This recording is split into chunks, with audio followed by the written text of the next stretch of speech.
Estaba con nosotros la doctora Andrea Vilkelis, que es la jefa de toxicología del Hospital de Urgencias. Vamos a hablar de droga, vamos a hablar de consumo, de lo que está pasando en la calle, porque todo va a parar a la urgencias. Hola doctora, ¿cómo va? Hola, ¿cómo estás? ¿Qué tal? Bien, muy bien.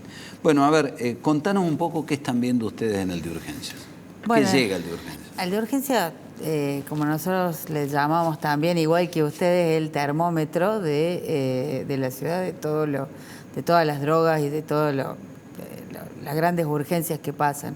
Las drogas se ven todas podemos ver. Normalmente cuando nosotros ya empezamos a ver una, ya sabemos epidemiológicamente que corresponde a, por lo menos por cada uno hay 1000 de esos que no se está viendo, o sea, el más grave es el que cae ahí al hospital. En Argentina, siempre en cuanto a drogas hablando, es el policonsumo. Nunca ha sido un país en donde vos tenías una determinada droga como hay en algunos otros países. En este no, este es el policonsumo, que quiere decir que hay de todo un poco y que por cada persona que consume, te consume 3, 5, depende de las drogas que tenga a su disposición. Y esto te hablo, por supuesto, de legales e ilegales en conjunto, porque en el caso nuestro nosotros no las diferenciamos por legales o ilegales, sino que todas nos causan daño y todas nos causan algún trastorno sumado a el trauma, que es lo que nosotros vemos en el hospital. Doctora, ¿cuánto hace que estás en el Hospital de Urgencias en este tema? Y en el hospital empecé hace muchísimo tiempo, estoy desde el 96, desde antes de ser médica. Y bueno, o sea, llevo bastante, casi 30 años. ¿Por qué te hago esta pregunta? Porque quisiera saber qué veías en ese momento y qué estás viendo hoy. En ese momento, o sea, había algo de droga, pero lo que más actualmente me llama la atención, que ahí había vergüenza todavía. Esto de cuando vos le referías hasta a la familia con dosaje en mano, mirá, consumió esto y por esto le pasó esta situación, o no viene con un trauma, viene porque está con una sobredosis o algo por el estilo. Bueno, la familia te lo negaba, les daba mucha vergüenza y actualmente... Se generaba estrépito, digamos. Sí, totalmente, que era una mentirosa, que seguramente era de otro paciente, cosas así. Después, bueno, como que fueron relativamente aceptándolo y hoy directamente te lo dicen. Hoy vos llega alguien que le ha pasado algo, ha tenido algún tipo de trauma o no, o viene con una sobredosis y te dice, sí, tomé esto y esto, te dicen así. Y cuando vos, a mí me toca dar informes, y cuando vos le decís a la familia, bueno, mirá, está en esta situación que no lo podemos contener porque está o con un síndrome de abstinencia o está con la droga que está provocando toda esta situación, te dicen, y sí, doctora, sí, ya sé, o sea, madre, padre, abuelos. ¿Edades? En el hospital yo veo a partir de los 14 años para arriba, o sea, para abajo no te puedo decir, porque normalmente cuando entra un paciente pediátrico hacemos lo sacamos de la urgencia y lo derivamos inmediatamente. Pero de edades, desde los 14 años para arriba, todas. ¿Hombres y mujeres? Hombres y mujeres. Todavía sigue siendo un poquito más hombres que mujeres, pero entran más hombres también si vamos al caso. ¿Situación social? De todas. De todo. Depende de la situación social, por ahí es donde podés discriminar un poquito más las drogas. O sea, por ejemplo, drogas de diseño tiende más a situación social más alta. Clase media, media alta. Exactamente. Cuando hablamos más de, bueno, marihuana, cocaína, distintas cocaínas, o sea, porque cocaína, vos haces un dosaje y te sale cocaína, o metiletgonina, que sería el principio activo. Pero te lo diferencian en las distintas formas de cocaína que hay. No hay una sola forma de cocaína. Cocaína tenés el acullico propiamente dicho, que es la del norte, que es el acullico, que la hoja de coca, o que podés tener té de coca, que te puede dar positivo también, pero no da valores tan altos como da cuando uno consume. eso es una cosa y eso es como tomarte un café, tomarte un té, o sea, para mantenerte despierto. Eso no se considera una droga de adicción, digamos así. Después tenés el famoso Paco o pipazo, como se le dice acá. Después tenés el clorhidrato de cocaína. Del clorhidrato de cocaína tenés el crack, que son las piedras que hacen, o sea que eso al clorhidrato de cocaína se le suma bicarbonato y agua, se calienta y se forma una piedra, y ese es el crack que se fuma. Después tenés la alita de mosca, que es la cocaína que se disuelve en agua y se calienta y te digo, forma como una alita de mosca, por eso se llama así.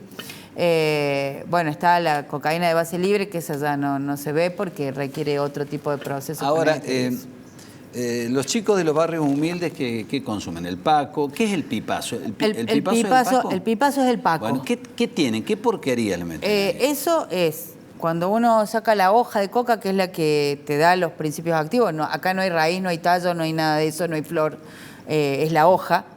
Te digo esto porque la marihuana, por ejemplo, tiene todo eso. Se saca la hoja, se prensa y se mezcla con muchas cosas como permanganato de potasio, como querosén, como ácido sulfúdrico, como un montón de ese tipo de cosas. De ahí te sale una pasta, ¿sí?, que se pone a desecar y te forma esos ladrillos amarillos que por ahí ves cuando uno ve esto que hacen... que encuentran estos ladrillos que va la policía cuando decomisan, esa es la palabra.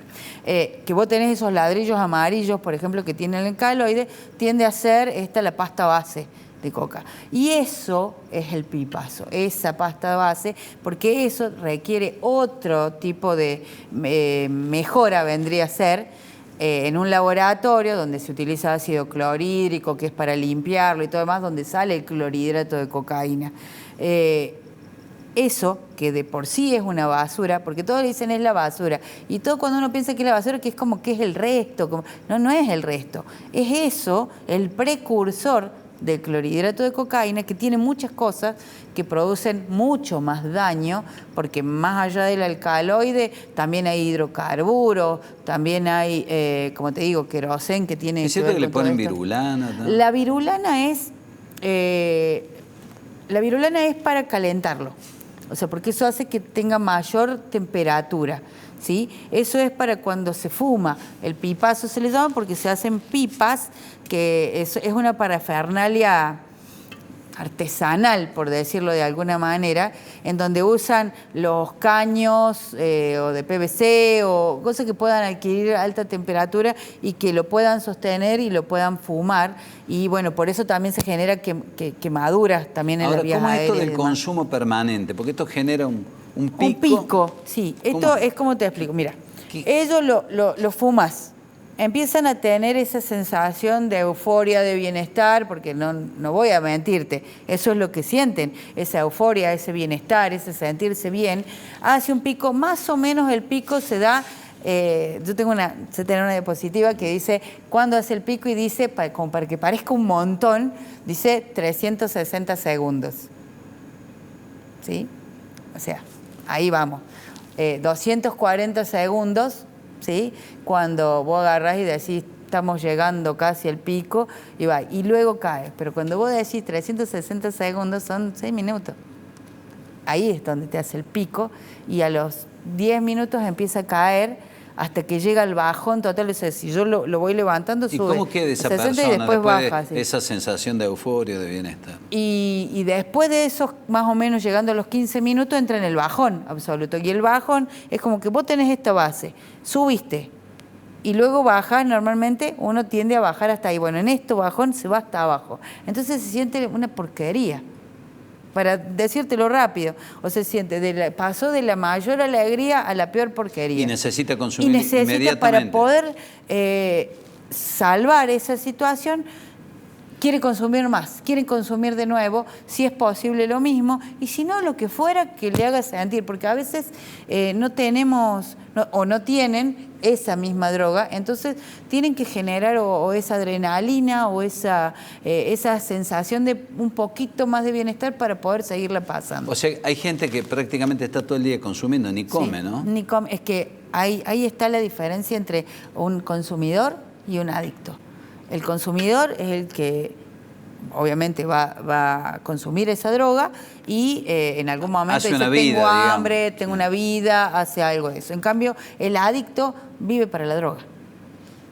Y muere Es así. gente, está muriendo gente en Córdoba. Y muere gente, por eso, o sea, uno lo que ve es que estas personas que uno piensa que cuando uno las ve les da muchísimo más años de los que tiene. Si yo te pudiera mostrar, viene y vos decís, y aproximadamente debe tener unos 50, 60 años, por ahí decís, y cuando ves el documento y te encontrás con que tiene 25, Qué bárbaro. 30. Y cuando vos ves o tenés una persona que tiene 35, 40 años y la falla cardíaca que tiene, o sea, porque su corazón no está funcionando, es decir, es de una persona de 70 años y con un montón de infartos. Y después te enteras que mueren. Y después sí, mueren. A veces nos enteramos porque mueren en el hospital, a veces no. Ahora, la otra cara de esta historia. Ustedes los contienen, llegan con una crisis. Tampoco la gente tiene recursos para tratarlos en centros privados. Los tratamientos de adicciones son muy caros. La droga está al alcance de la mano, pero después recuperar a un adicto que tiene habitualmente muchas recaídas es una tarea compleja, ¿no? No, yo, por ejemplo, estoy en el hospital, lo que hacemos es el tratamiento en agudo, no en crónico. O sea, muchas veces llegan traumatizados, es la mayoría, que llega con algún trauma, con una evidencia de violencia, que es ya sea de tránsito, violencia ciudadana, herida de arma de fuego, herida de arma blanca, golpes, desconocimiento entre ellos, cualquiera de ese tipo de cosas. Y uno los trata por el trauma y a su vez conjuntamente los tiene que tratar para tratar de limpiarlos un poco de la droga, que la verdad que nos cuesta mucho porque viene con un trauma, vos le tenés que hacer un coma farmacológico, las dosis habituales de un coma farmacológico en pacientes no consumidores es 1 y nosotros usamos triple, cuádruple más, así. Tenés que usar... Si no le hace efecto. No hace efecto, sino a veces hay pacientes que vos tenés que hacerle como farmacológico y no los podés dormir. No hay forma. Y hay veces que un paciente te vuelve varias veces, este lo tuvimos. Sí, y vuelven muchas, y vos decís, che, pero no aprendió o que se tiene que poner un casco, o que tiene que tomar las reglas de tránsito, o cuidarse un poco más, y vuelven. Y vuelven una y otra vez y a veces exactamente con las mismas lesiones. Bueno, eso explica también el grado de violencia que hay en cada hecho que se comete, ¿no? Porque uno a veces no entiende cómo. Mató al almacenero de al lado de la casa, le robó y golpeó a una abuela que tal vez lo crió, le daba de comer o lo conocía el barrio. Gente con la cabeza totalmente quemada, ¿no? Sí, totalmente quemada. Es más, eso que vos decís es real, porque estos pacientes, por ejemplo, que consumen el pipazo, son aquellos que uno dice, lo tiene la gente de clase baja, porque es barato.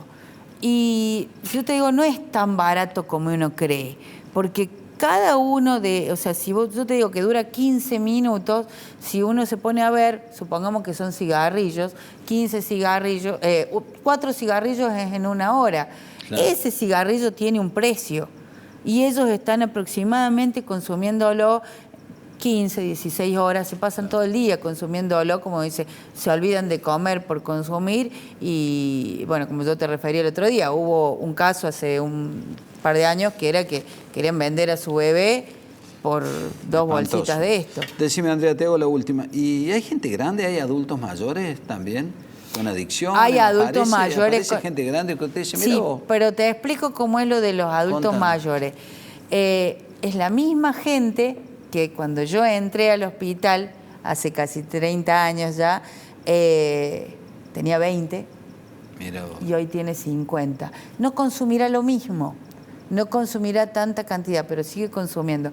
Tiende a consumir más limpia, si querés llamarle, no tan de mejor calidad, por decirlo. Igual, en Córdoba la calidad no es tan buena, digamos así. El porcentaje tiende a ser hasta el 20% más o menos, a lo que uno llama bueno.